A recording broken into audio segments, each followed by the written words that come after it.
జరిగిందివో ప్రమాదం ఏముంది నీ ప్రమేయం దేహానికైన గాయం ఏ మందుతోను మాయం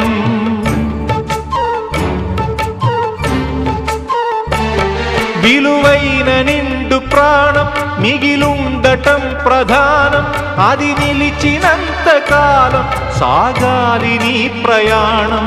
స్త్రీల తనువులోనే శీలమున్నదంటే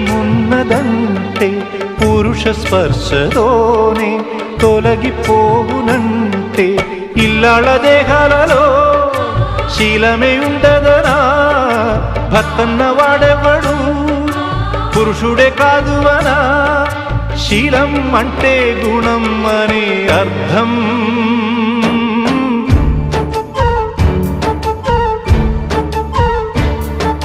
నువ్వేమి చేశావు నేరం